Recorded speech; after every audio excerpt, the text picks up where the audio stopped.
We are a little under 30 hours away from the Arctic Bowl commencing in Kansas City. Will the Dolphins win their first playoff game in over 20 years, or will this season sputter and die out as a disappointment due to injuries, underachievement across the board on offense from coaching to players? What's going to happen? Let's get into this game because, hey, this could be the last preview of the season. Hopefully it isn't, but it could be. Enjoy every minute because even if the Dolphins win this weekend, any weekend can be your last when it's the playoffs. Smash that like button. Subscribe if you're new. Let's get into it.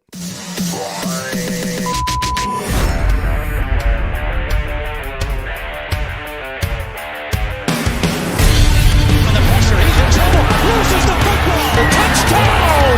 Got it! You have got to be kidding me. Jaylen Waddle has a Dolphin touchdown. And he will score! Field down the near side, man open, touchdown!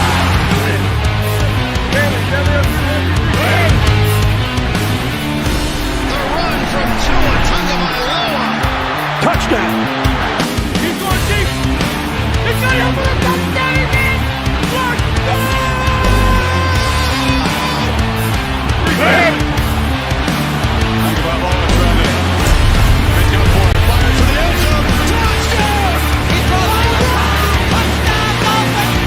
Beautiful day to be a Dolphin fan.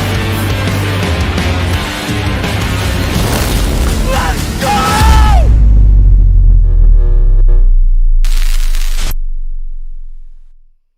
What is good, Fin Nation? What's good? It's your boy Reason.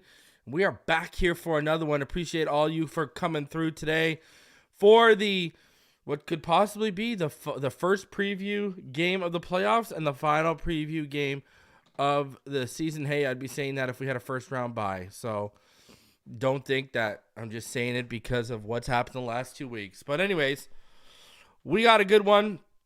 Dolphins, they're going to get their shot. They are going to get their shot to redeem themselves, not only the last 2 weeks, but also for beating themselves against Kansas City and Frankfurt, Germany. You got, you got a couple chances to exercise the demons, and let's see if they do. We're going to find out if they do and what they're made of this weekend. We thought last week was put up or shut up. Well, now it gets to put up and shut up in some real bad weather that's not going to... Hey, listen. This could be a gift and a curse. The curse is we got to go on the road the full way, and it starts off in Kansas City in this weather. The gift is we might be forcing Mikey Boy's hand to run the football, letting Mostert and Achan loose, baby. J. Rose says, hey, Reason, did you see Kurt Warner's film review of Tua? Yes, I did, and I'm glad you brought it up.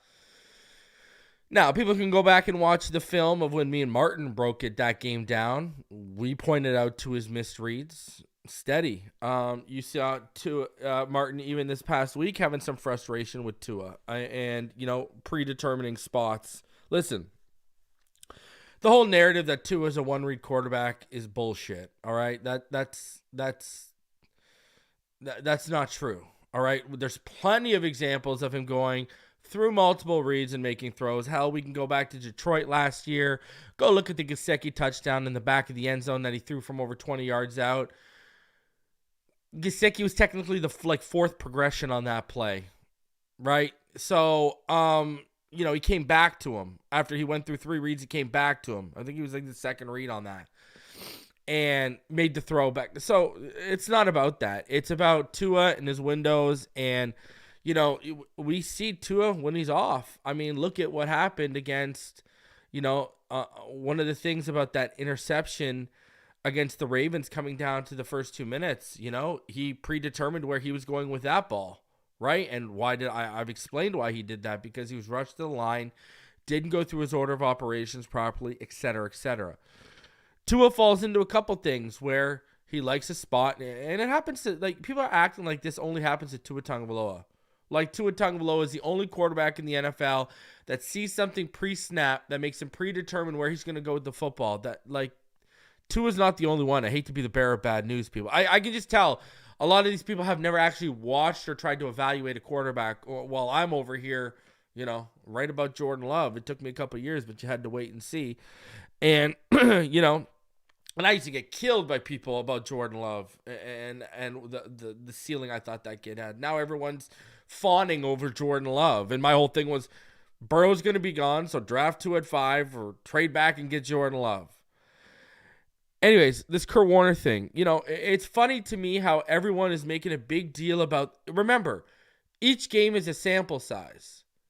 Each game is different from the last to the next. I'll give you a perfect example. No one, other than I believe myself, maybe Dougley, all these people who are making a big deal about this Kurt Warner video that just came out, where were they last year when Kurt Warner put out the video after the Ravens win? Go back and watch that. You want to refresh yourself? Go back and watch that. Because I went back and watched, even though I'd already seen it, because I talked about it last year, I went back and watched it after I watched that one. Now go back and watch that.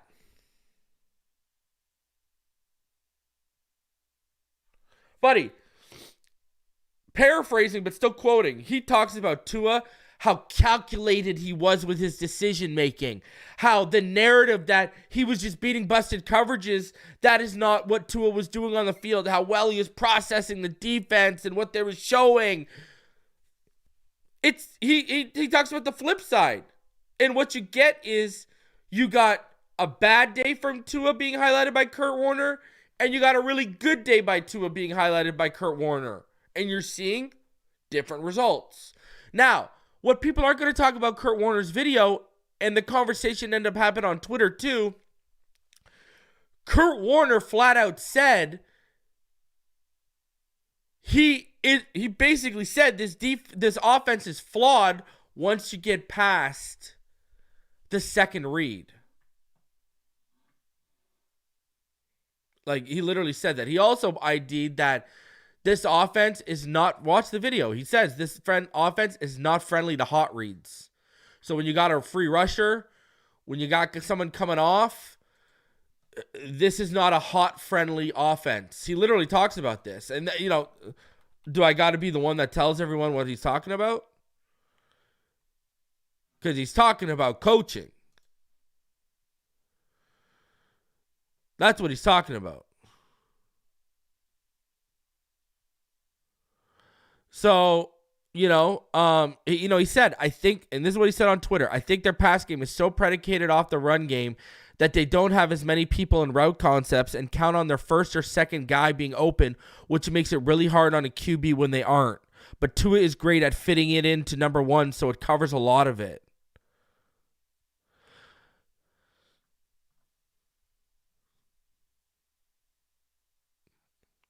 Someone asked him, after watching you break down, do you think Tua had a hard time going to his second and third read when his first read was not there, Kurt?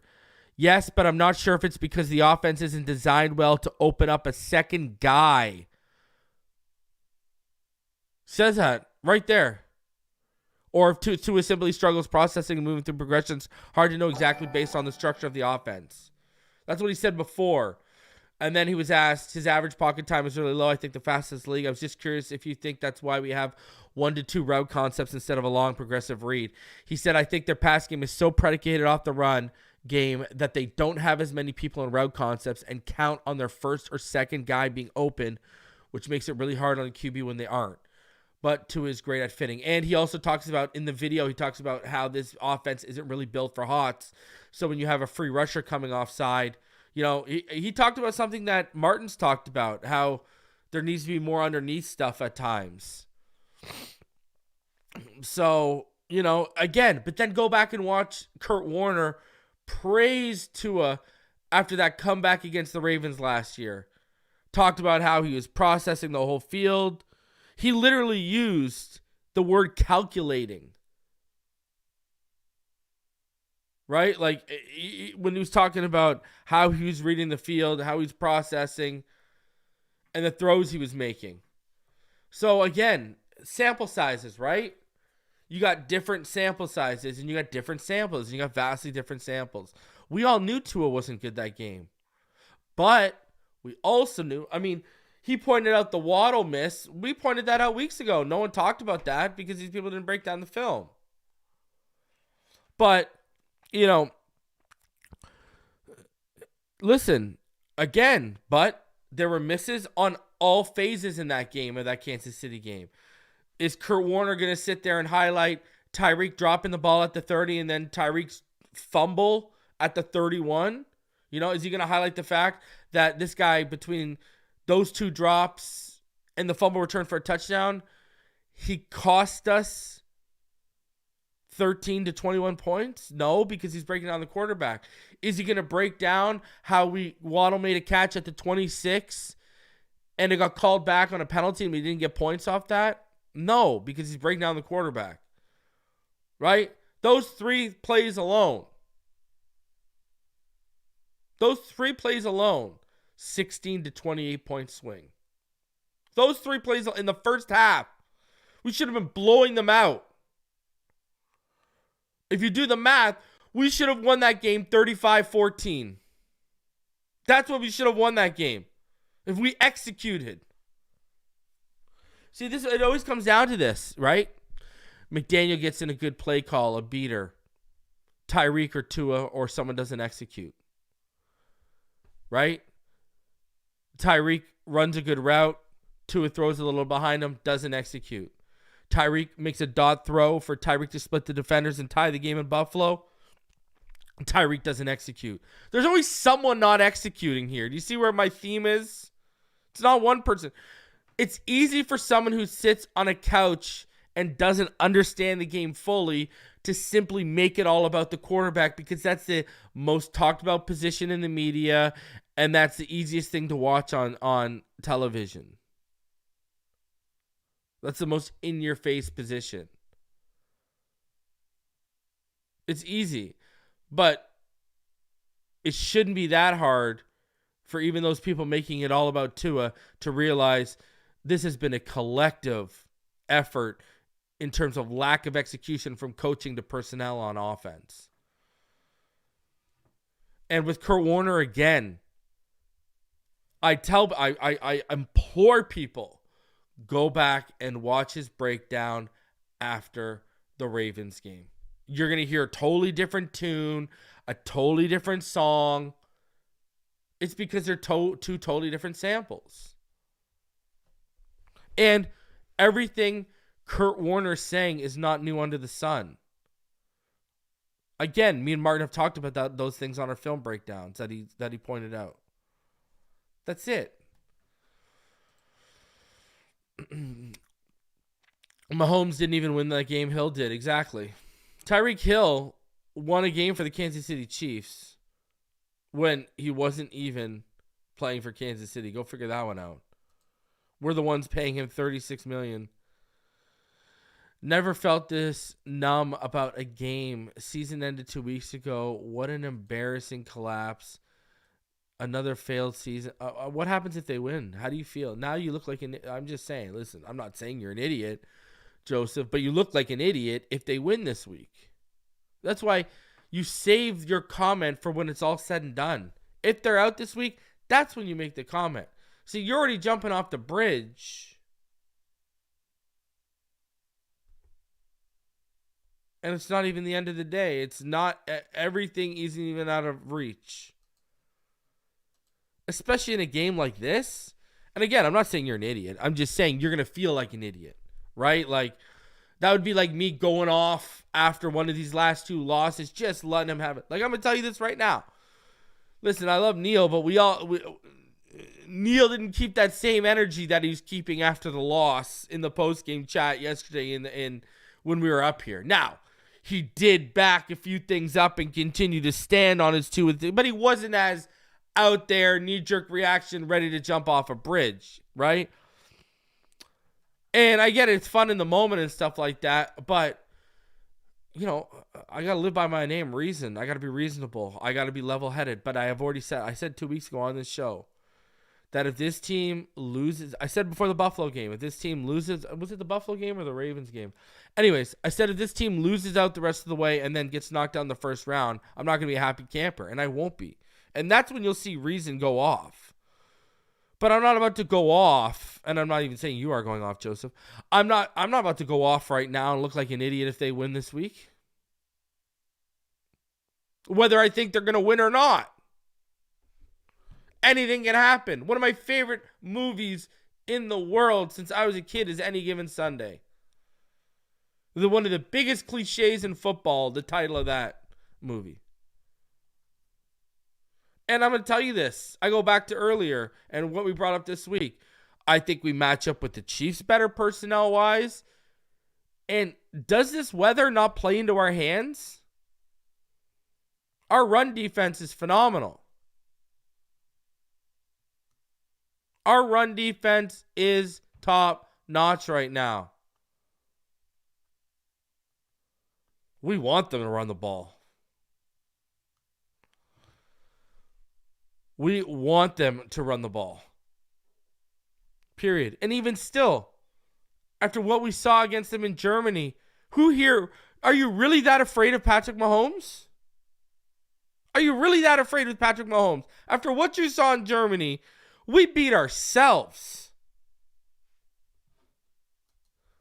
We beat ourselves. What's there to be afraid of? Tell me.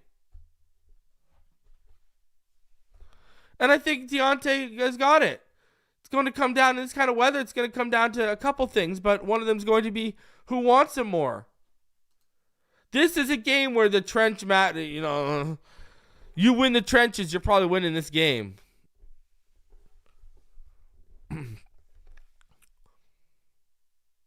But, listen, people out here are scared. Listen, we're in a new season.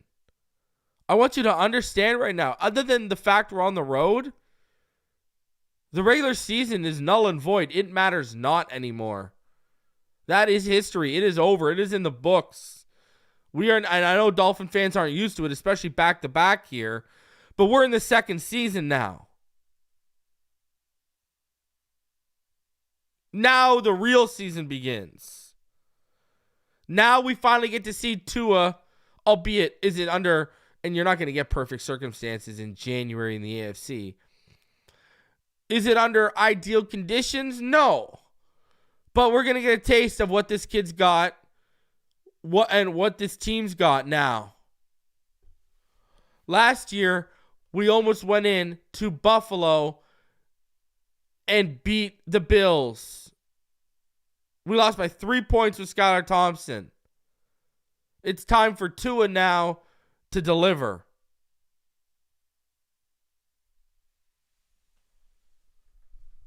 It's time for McDaniel. It's time for Tua. It's time for Tyreek. It's time for that offense to deliver. Hell, it's time for Fangio and that defense to deliver. Because, let's be honest. Yeah, they were fantastic last week. But talk about shit in the bed when it came to the Ravens game. The only person that got off the bus that game was Devin Achane. Salah got off the bus that week too. He was good.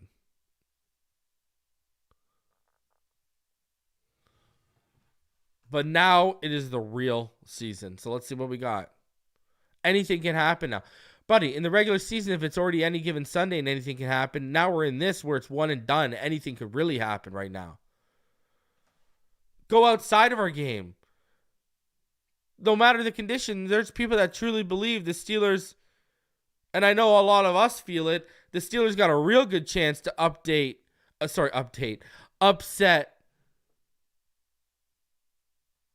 the Buffalo Bills, whether they update the location of game to Cleveland or not.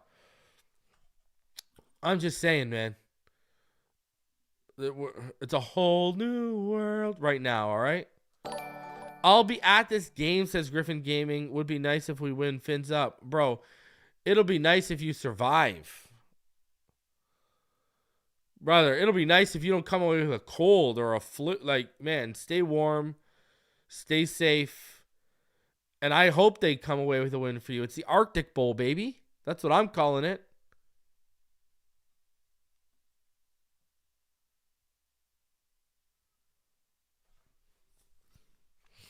Shout out to Griffin, 22-month member. Appreciate you, sir. All right. Well, all that said, you already know what time it is. Let's get into this. And let's start off, why not, with the weather. Your weather report. Griffin Gaming comes through with a donation, $5. Said, I'm from Wisconsin. I'm used to this. Bro, yeah, you ain't the frozen tundra of Wisconsin, right? You ain't lying. You know, I'm sure you've been to Lambeau on some pretty frigid days too. Man, cheese and frigid weather. What a life you live, Griffin. I appreciate you, sir. The Miami Dolphins, Kansas City. Let's get into this weather report.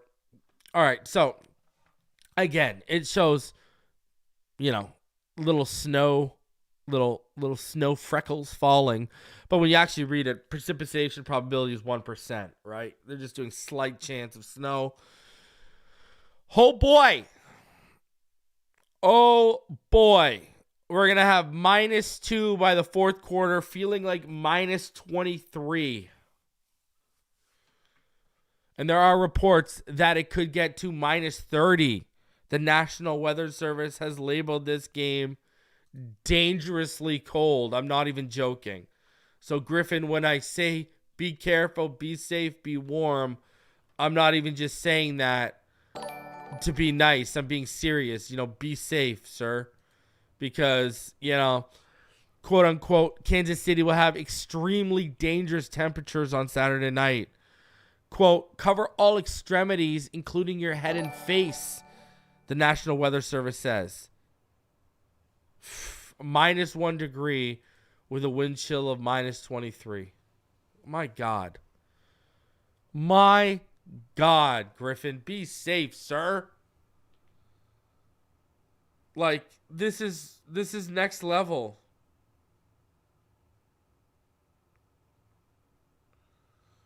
Be safe, sir. This is like -30 degrees Celsius where I'm at right now. Like, if this would go down, just saying. Like, Canada, I know y'all think we live in igloos and stuff. We ain't even rocking this. All right, this is ridiculous for our standards. Even Canadians are looking at people in Kansas City saying, "Come on, son. Come on." I don't think so, son. Even we're looking at it. Like, I'm going to tell you this right now. Over the next 7 days, the lowest it's going to get, Saturday. Oh, yeah. I lied. You look at, it's about to get up to, Tuesday's going to be -24 degrees Celsius up where I'm at. Monday's going to be -20 at night. Sunday's going to be -22 at night. Saturday's going to be -15 Celsius where I'm at on Saturday. So it's going to be cold up here. It's going to be around those temperatures Monday and Tuesday night up where I'm at. So, yeah, I'm feeling it. You think I'm going out and playing football? You think I'm even going out? I don't think so. Man, that's the type of temperature you walk out, you're like, I know people live in Florida, so I'm going to try and describe this for you. That's the type of temperature, I'm not even fronting with you. That's the type of temperature you walk out and, like, your eyelashes feel like they're freezing. Like, almost instantly. Like, you walk out with watery eyes. Oh, boy, that's going to be fun instantly for you. Like, that is no joke. That is no joke. And what's worse about that is look at the, I had there up there, right? You're going to have northwest winds from 15 to 18 miles per hour, and gusts are going to be as high as 29 miles per hour. You're going to have -23 with the wind chill, and those gusts are going to be up to 29 miles per hour. You know how cold that's going to be? And Scotty's right, Cold air actually does take, it shortens your breath. For real. And then the problem's going to be, on the sidelines, going in and getting, all worked up, producing bodily sweat, et cetera, et cetera. And then you go to the sidelines and then you got to chill and wait for a drive to finish.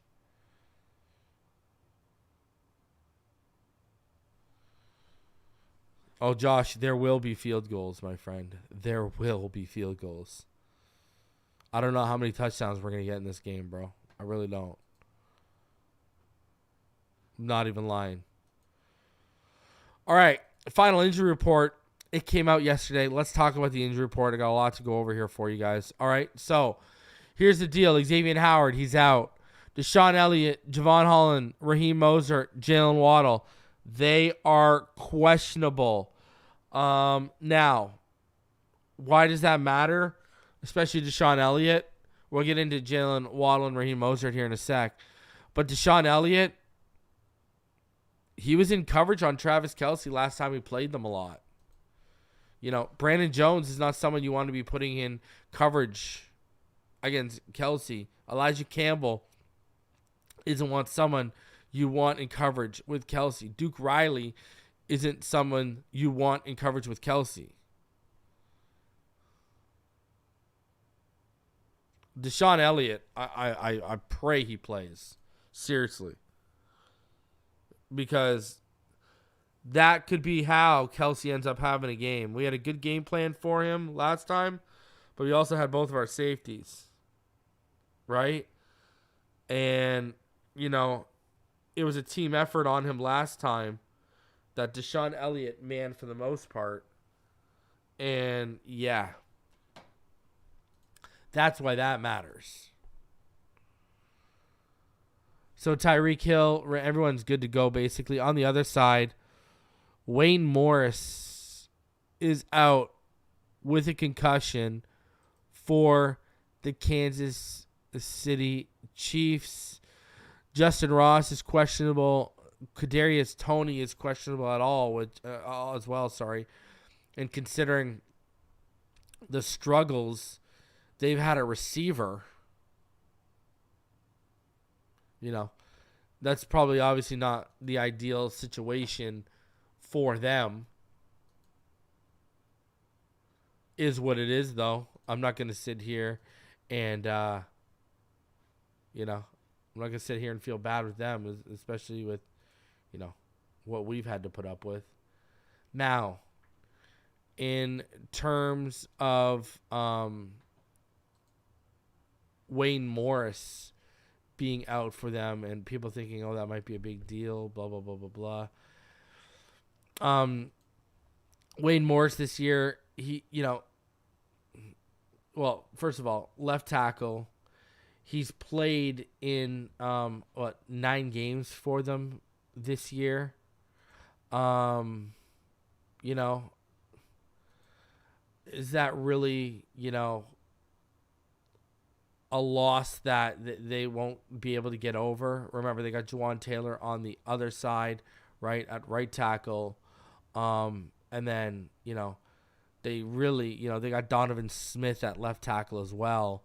So, you know, I don't think they're sitting here crying about Wayne Morris. That's not really a loss that puts them at a huge disadvantage. Now, they are banged up, obviously, as you can see, as you roll through the list here. Nick Bolton, everyone's banged up here. Isaiah Pacheco, they've got a pretty long list of banged up guys.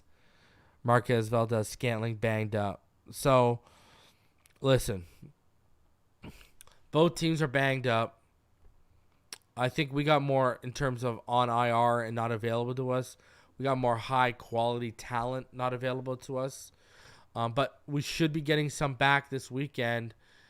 Here's an update from Ian Rappaport I wanted to play for you guys on Jaylen Waddle and such. Check it out. To the Miami Dolphins, please. They've been a team that has probably been banged up as anyone. That defense just took shot after shot in the back end, the edge. But we have spent a lot of time talking about the offensive injuries. We will start with Raheem Mostert, their star running back, their touchdown machine, did not play the last 2 weeks of the season, dealing with lower body injuries. He's got a knee injury. He's got an ankle injury. He's been limited all week and listed as questionable, but there does seem to be some optimism, according to Coach Mike McDaniel, that he will be able to be out there. One benefit of missing the last 2 games, He is rested and should be ready to go. Similar situation for Jaylen Waddle, their star receiver. He had a high ankle sprain, also missed the last 2 games of the season. Seemed to be actually pretty close to playing in the final game, though, that big one to see if they were going to win the East, which of course they did not. He also should be good to go this week. So not full strength on defense, but almost full strength on offense. So there you go. It looks like, what I'd report on the Patreon that, he'd be back for the playoffs. It's happening. Jaylen Waddle, Raheem Mostert, at least we get some help back. 2 of our biggest playmakers on offense will be back this week. That's going to matter, especially with you see how Tua has really shown a lack of trust in the options behind Tyreek Hill. So that is big positive news. Now, Raheem Mostert, I'm fine with him coming back, but I don't think this should take away from feeding Achane. I think this gives you someone to rotate in with him. So that's what I would do.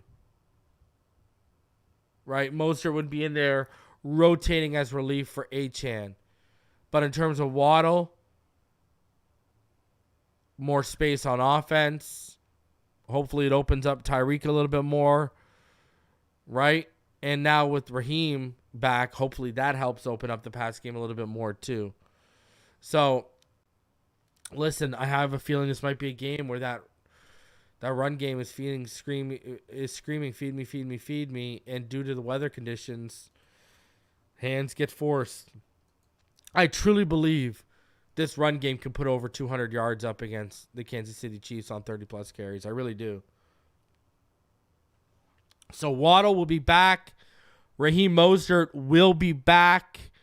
What remains to be seen, obviously, is if Deshaun Elliott and Javon Holland will play. That's what remains to be seen. Brian Walton says, Reason, how many times should we run and how many times should we pass? If we run 60 plays, I want 35 runs, 25 throws max. I would take 37-23, run the ball. That's where I'm at. Run the ball. Now, if you're behind, obviously we're talking a bit different. But in a close game script, whether winning or losing, but close, that's what I would do. All right, how do these teams stack up now that the regular season is done? The Miami Dolphins, they have the number 1 total offense. The Chiefs have the number 9 offense. The Dolphins, they have the number 1 passing offense. The Chiefs, they finished with the number 6 passing offense. Rushing-wise, the Chiefs, 19th, only averaging about 104.9 yards per game. Dolphins, they're 6th, averaging about 135.8 yards per game. But we know we haven't seen that be the norm recently from a lack of commitment, but it shows the capability if you do commit.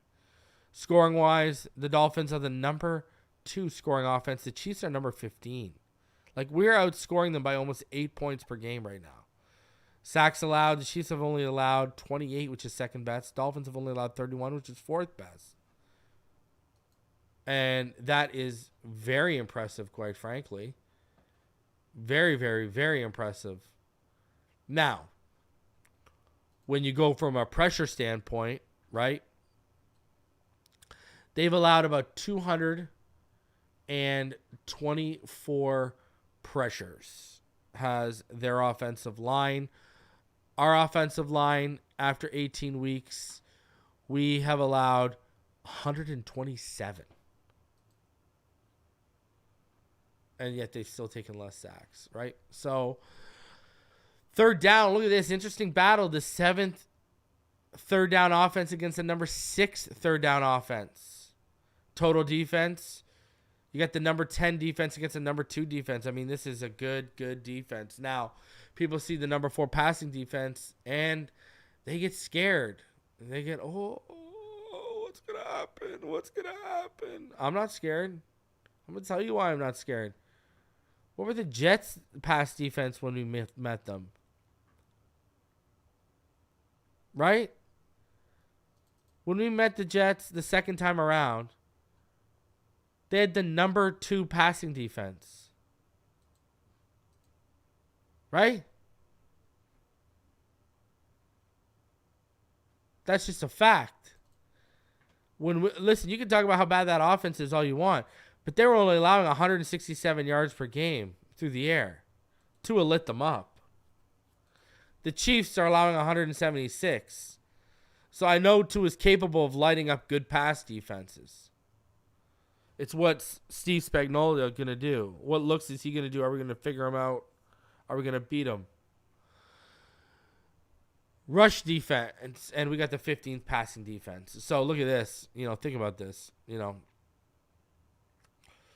got the number 1 pass offense with us going against the number 4 pass defense, but then they got the number 6 pass offense going against number 15. Now, rushing, which this may all come down to if the weather permits. You got the 18th rushing defense in Kansas City, allowing 113.2 yards per game, and you got the 7th best rush defense in Miami. That's after the Ravens game, after the Chargers game where we got gashed on the ground, still allowing less than 100 yards per game. But where they tighten up is on the scoreboard. They're the number 2 scoring defense, only allowing 17.3 points per game. Dolphins, they're allowing about 23 points per game. Now, when you dive deeper into the numbers against playoff teams, the Chiefs Chiefs offensively are averaging 18.8 points per game. The Dolphins, they're averaging about 17.7 points per game offensively against playoff teams, right? The Dolphins are 1-5 against playoff teams. The Chiefs are 1-4 this season. Sacks, the Chiefs get after it. They have 57. So do the Dolphins. They have 56. Third down offense, the Chiefs, they are number 10. They get off. They only allow a conversion rate of 37.1%. Dolphins are 20th. They allow a conversion rate of about 38.9%. In terms of takeaways, look at this. The Chiefs don't turn the ball, don't force turnovers. They only have 17 turnovers all season, like takeaways. The Dolphins, they have 27. They have 10 more takeaways. But the Chiefs do give the ball away. They have more giveaways than the Dolphins, 28-25. I mean, you look at the Chiefs side, and all you see to yourself is, other than some defensive stats, all that speaks to me is vulnerability, vulnerability, vulnerability. Have the Chiefs under Mahomes ever been this vulnerable in a first-round matchup?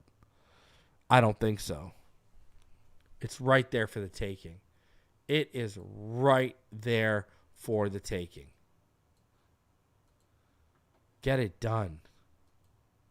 Smash the like button. Subscribe if you are new. Appreciate all of you for coming through. So let's go into my offensive keys for the game. To me, and this should be no secret, I've been pretty much preaching it all week. Lean on the run game. I don't even care. It could clear up and be the brightest day Kansas City's ever, the brightest and warmest day Kansas City's ever seen in January. Right now, Devin Achane is averaging more yards per game than Raheem Mostert. Raheem Mostert's averaging about 67.5 yards per game. Devin Achane's averaging about 72.7. Run the football. Run it. The playoffs are about leaning on the run. Run the ball. Number 2, you got to get back to turnover-free football. I mean, you look at us, right? And all of a sudden, these past 2 weeks, Buffalo, you have turnovers against Buffalo. You have turnovers against the Ravens. After keeping a clean sheet for weeks.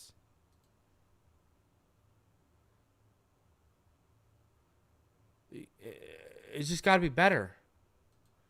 2 turnovers last week against the Bills in a must-win game. You look at against the Ravens. 3 turnovers against the Ravens. But then you look at when we beat the Cowboys. When we handled our business in what felt like the first playoff game of the stretch. No turnovers. You got to play turnover-free football. Tua, he went a good stretch of games with no interceptions. The last 2 weeks hasn't been up to snuff. You got to get back to turnover-free football, especially in a game where points may be hard to come across.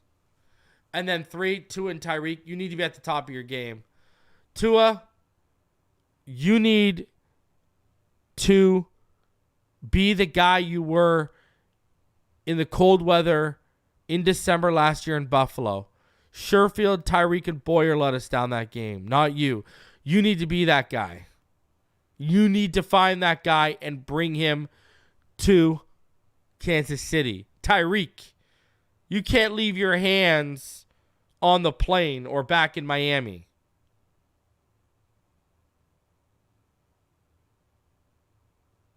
Tyreek, you are paid to be a leader. You told everyone back in April you were going to be the Kansas City Chiefs' worst enemy at Arrowhead. We ended up going to Germany, but now you have the chance to rectify that statement because we're going to Arrowhead.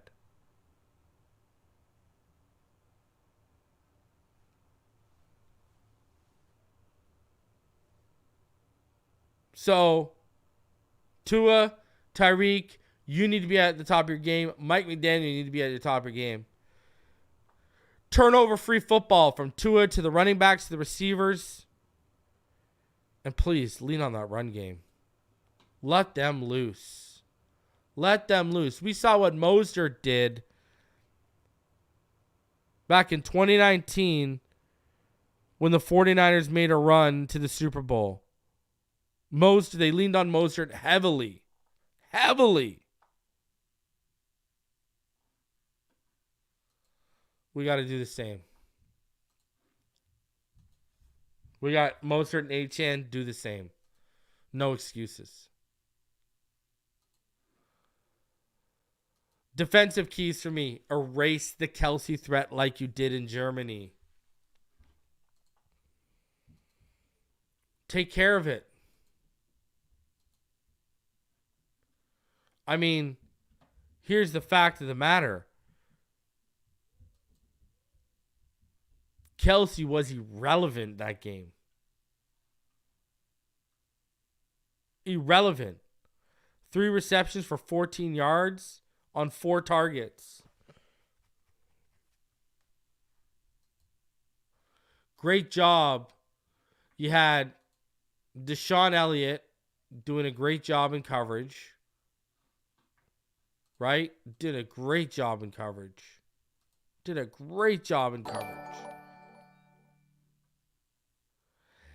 And, it was a team effort between, but Van Ginkel had a coverage, was in coverage against him on one play.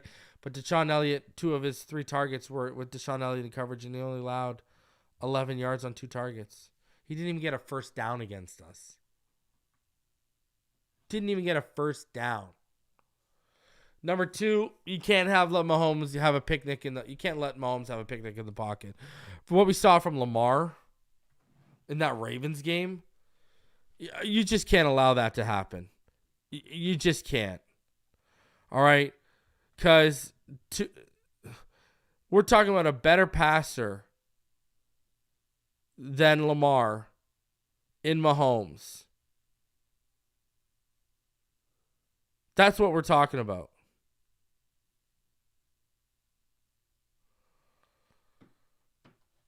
We're talking about a much better passer. If you're going to give him a picnic in the pocket, he's going to kill you. He's going to eat you alive.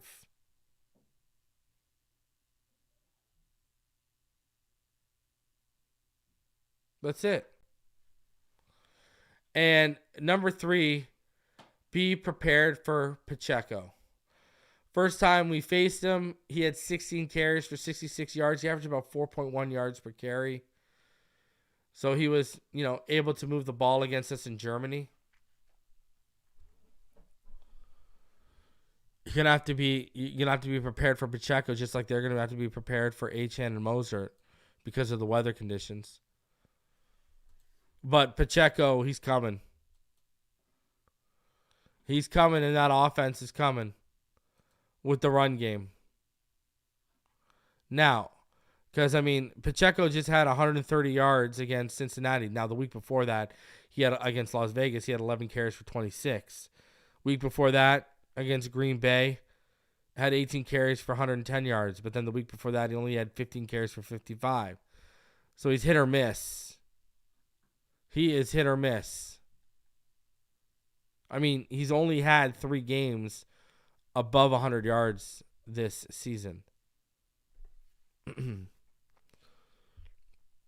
So, albeit all of those games have been when he's had more than 18 carries. Now, he did have 19 carries against Philly, but he only had 89 yards.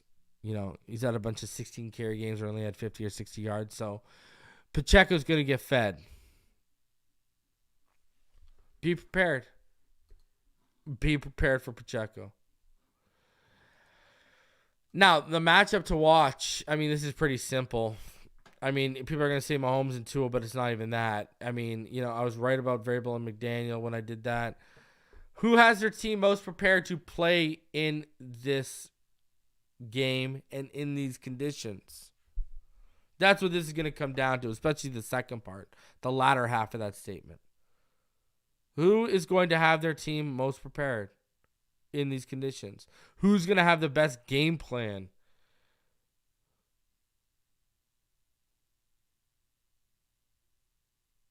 This is a big test for Mikey boy. You're going up against one of the best offensive minds in the league for the second time this season. What do you got?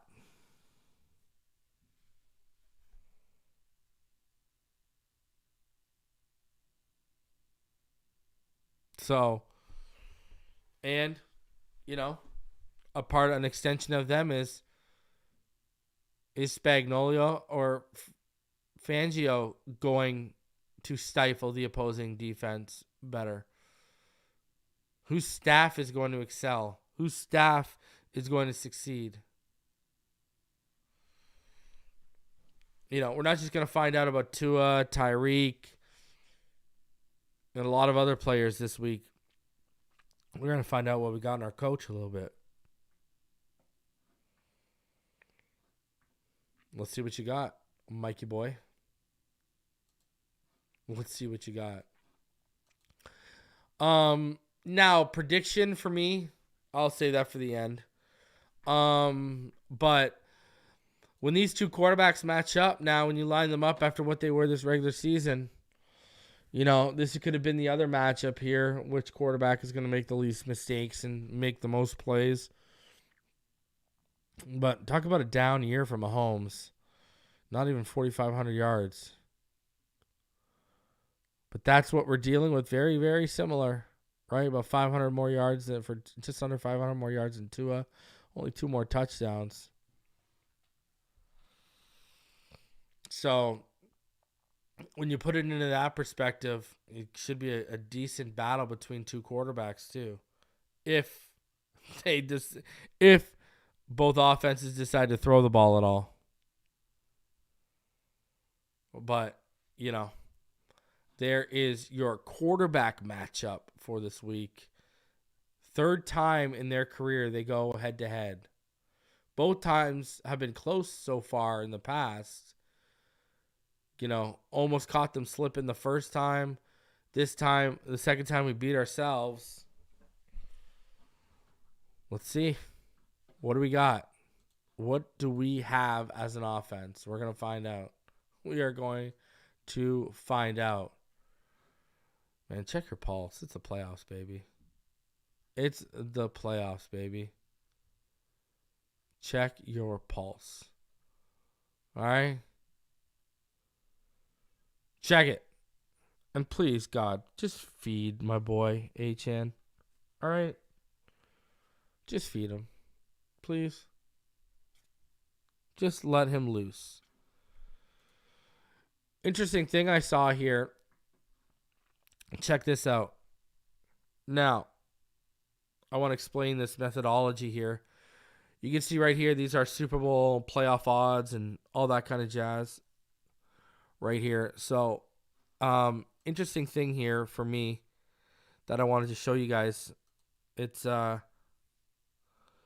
firstly, what'll pop up to you is it says here that the Miami Dolphins, that we only have a, 6%, the 3% chance of winning the Super Bowl. Now, how this is all calculated, all right? There are 13 playoff teams, right? So there's about 8,192 possible results. So using Super Bowl, conference, and wild card round betting odds, these are the power ratings that minimize the difference between the playoff odds derived from the betting markets and the power ratings. So you look at the Miami Dolphins, and it says we have about a 3% chance to win the Super Bowl, right? Now what's crazy is, look at, these are obviously we lost, right, against Buffalo. Look at if we would have won against Buffalo. Our odds would have jumped from 6 to 6.4%. Look at that. The difference of losing and winning in Buffalo.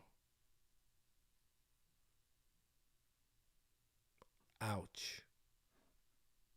Ouch. Now, again, so everyone knows, these are the actual odds right now. But, yeah, that would have been what you just saw were the odds if we would have won against Buffalo, which obviously we did not. So, we'll see. We will see. In the AFC, I guess we got the best non-division winner odds in the AFC based on this, right? So, that's a positive, I guess. We go over it every week. Let's go over it here. The final of run block compository scores and pass pro compository scores of the season. Run blocking, the Miami Dolphins finished 12th in terms of run blocking when you take a composite score of PFF, Sports Info Solution, and ESPN. So,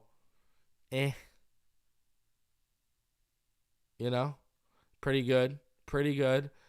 Up to 15. Now, when you go to Pass Pro, they fell out of the top 10.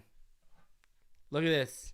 They fell. Remember, about 5 weeks ago, 6 weeks ago, they were hovering around 2 or 3.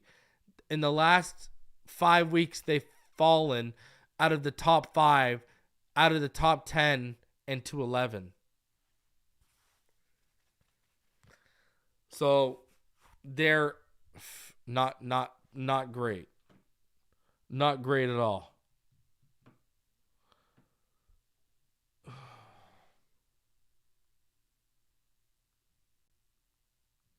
So those are your final Pass Pro ratings. Now, what's interesting though is when you jump over to the final true pass set grade of 2023, Miami's even worse. Miami's actually at 22nd. When you take the average from tackles, guards, and centers, right? This is position grade weighted by playing time of each player, and the overall grade made up of tackle, guard, and center. Right now, 22nd on true pass set grades. Not ideal, obviously. Not great. But obviously injuries played a role in that too, right? So there you go. In true pass set grades, it's even worse than 11. We are actually 22nd.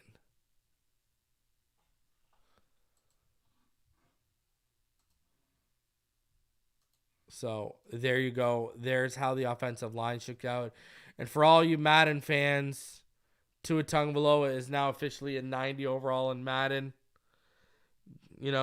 Go run your fantasy playoff run because, hey, I don't know. But 90 overall in Madden now.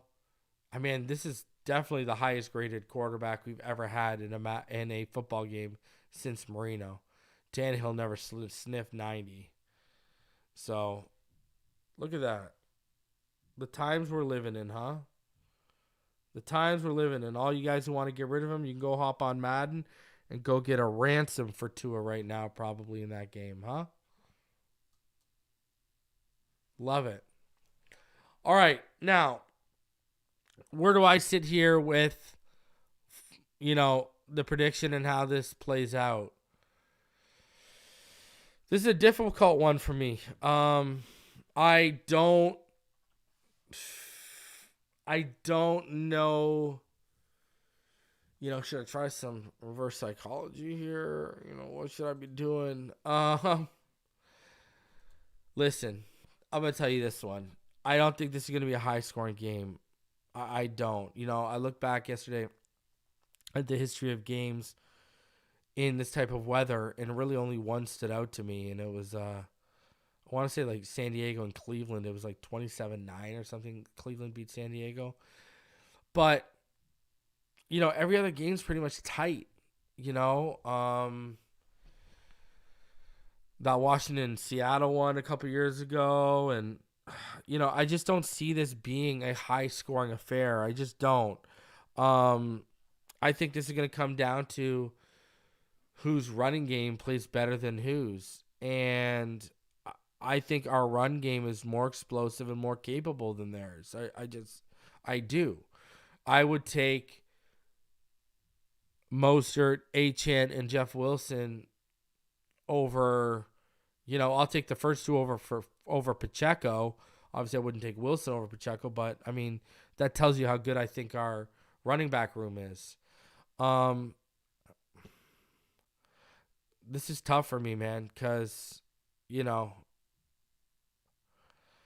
I'm really, okay, let me put it this way.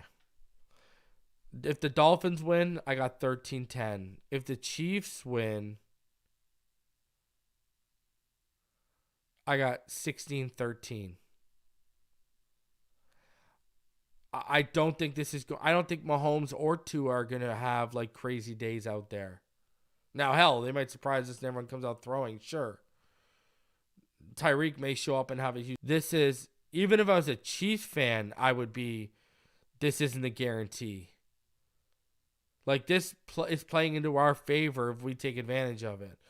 You want me to hear it? I know you've heard it from me and we've lost against the Ravens. We got them right where we want them. If you look at the weather and how we played them earlier in the season, we should have them right where we want them. Now, will this team execute? That's a different story for a day we find out tomorrow. All I know is I'll be live reacting to the game tomorrow. I'll be live. And then after the live reaction, ladies and gentlemen, we're going to have a special win or loss Dolphins After Dark post-game reaction. You're not going to want to miss the post-game show. It was wild last week when we lost. If we win, it's going to be crazy. If we lose, it's going to be crazy. Crew's going to be out. Dolphins After Dark. You're not going to want to miss it. Listen, this game could go either way. I'm not going to sit here and tell you. All I'll say is this. I'm more confident in us having a chance to win this game than I would have been in having to beat Buffalo back-to-back. We match up better against Kansas City, and if this game comes down to the run games and who's going to win in the run game, we should win this game. We should. Again, comes down to if this team's going to execute or not. Do me the favor. Denisha knows what's up. Jason Sanders for the win. Let's go, baby. Remember, Dolphins, if they win, 13-10. If Kansas City wins, I'm taking 16-13. So, yeah, I got Sanders for the win either, if we win. So, smash the like button. Subscribe if you're new. I will be live tomorrow. Appreciate all you for coming through. Let's go get a W. All right? Let's go make this happen. A little over 28 and a half hours away. Let's go. I'll be live tomorrow. Smash the like button. Subscribe if you're new. Fins up, baby.